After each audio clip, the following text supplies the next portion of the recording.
important issue that you've raised, Mr. Srivastav, the issue of AI, the issue of semiconductors, in fact. Let me also introduce our viewers to the visuals that we are running on the screen. You can look at the size of the hall. There are almost 20 officials on either side of the table. It's a great huge table that has been set up, and remember that along with US President Donald Trump, the entire delegation consists of technological giant heads. So we have in fact Elon Musk also accompanying him, we have Jensen Huang accompanying him. Now these are all heads of tech giants in the US. They all are part of this massive delegation that has come along with US President Donald Trump, and this is where the discussions are taking place in the Great Hall of the People. And very important, viewers, look at the scale of the negotiations that are in fact taking place on that table.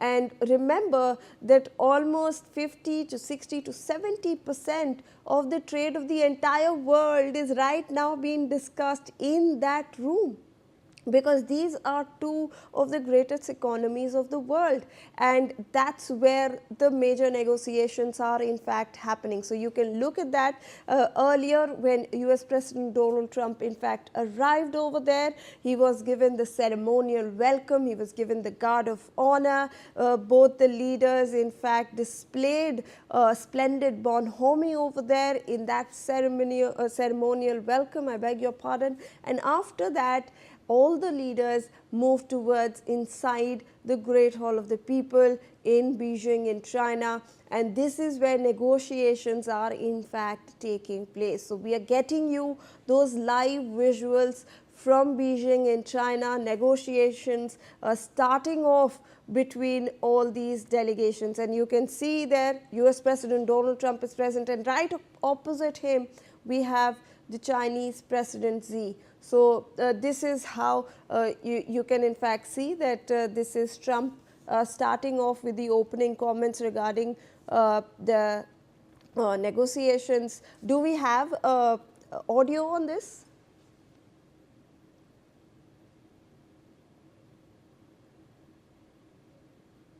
All right. So I believe we do not have audio on this, but that's US President Donald Trump starting off the discussions over here, and obviously we'll witness a long rally of negotiations that are going to take place, and they will deal with a host of issues like our panelists have been pointing out. They will deal with trade, they will deal with AI, with semiconductors. We will also look at the Iran war. It's a possibility that that might also be discussed, but the biggest standpoint for the US right now will be trade. We are looking at a $500 billion Boeing deal. We are looking at agricultural deals. We are looking at the US wanting more access to, in fact, AI and technology in China.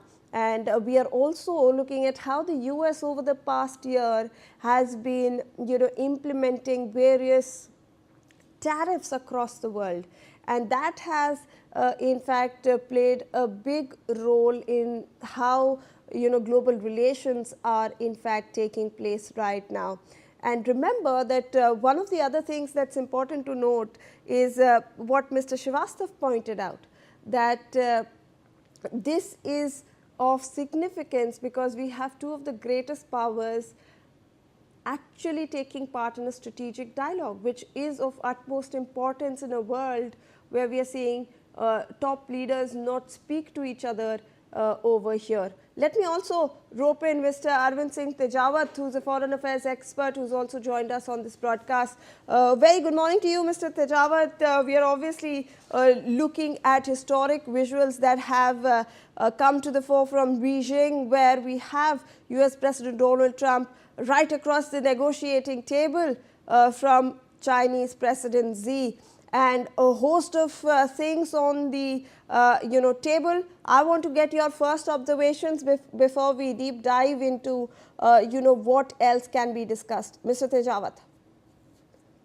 Personally, I believe that the friendship with the United States and China is not a good news for India, especially because both of the nations are very much self-centered, and even the China did not pass even a single statement uh, uh, during the time when the United States is blocking the Hormuz Strait.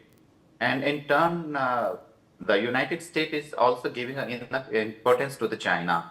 So it shows that now the world order has been changed, and these major powers, if they will go unite, then it's not a good news for the rest of the world. Because in that case, both the powers will be looting rest of the world.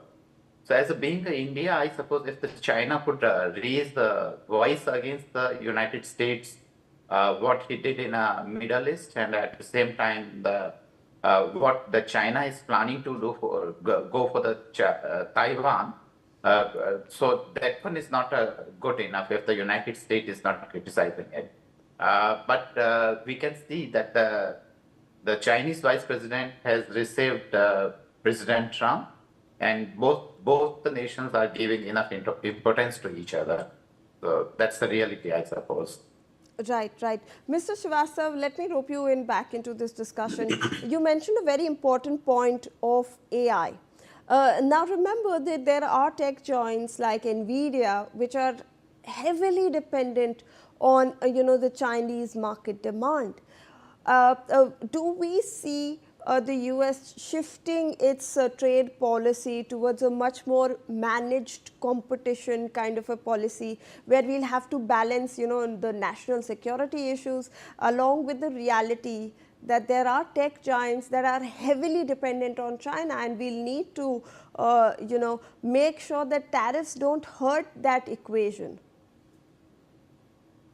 Yes, I think it's a very key aspect of this relationship, where the technology and technology-related cooperation is very much required for the United States of America too, and similarly, it is significant for China. And be it the artificial intelligence, semiconductors, rare earth materials, these issues are of enormous significance, critical significance for both the major economies. And both the leaders, President Trump and President Xi Jinping, would like to seek a win-win, situation with regard to their, understanding on cooperation on these technological fronts too. And obviously, both the nations are the top two economies of the world, and they are heavily dependent on each other on several of these sectors. And such engagements are enormous significance for the development and the growth and prosperity of both two nations. I think so. I think both the leaders do understand the significance of technology-related cooperation between the U.S. and China, and I believe that when they are going to be discussing several of these issues, they would like to seek, as I said, a win-win formula, a win-win situation for each other. And for China too, it is very important that they continue their cooperation with the United States of America, and big, market access in the Chinese nation. That is what United States of America is looking for, and I believe that there will be more, constructive outcomes with regard to technological cooperation, economic cooperation between the two sides after this summit level talks between President Trump and President Xi Jinping. That is for sure. And though on the issue of tariff, United States of America, President Donald Trump's policy have been of a great assertive policy and rather aggressive policies President Trump has adopted, and China has responded to. China, is a country, they have given a kind of a befitting reply to the U.S. Tariff policy, aggressive tariff policy, by restricting the export of the rare earth materials. And the impact of that kind of a move by China, we have seen immediately when President Trump had to reduce the tariffs which he had imposed on China because US is very much heavily dependent on the Chinese rare earth materials. So I think the Chinese economy is a big economy, and the United States of America is vulnerable on various sectors, rare earth material, etc. So I believe that US President Donald Trump knows that what kind of impact China's moves can have for the US economy, and that is why when he is dealing with China and issues related to economy and technology, I believe that he will be far more rather wise while taking its moves. And I believe that a similar kind of approach Trump administration should adopt to other countries too, whether it is India or any other country. And the kind of aggressive policy President Trump has been adopting with regard to tariff, I think he must review it. But I'm very sure that when he is meeting with Chinese leadership, he will be having a far more cooperative approach with regard to tariff-related issues too. Mr. Tejawat, tariff has been something that has, kind of soured some kind of relation between US and China over the years as well. Thank you very much. Thank you.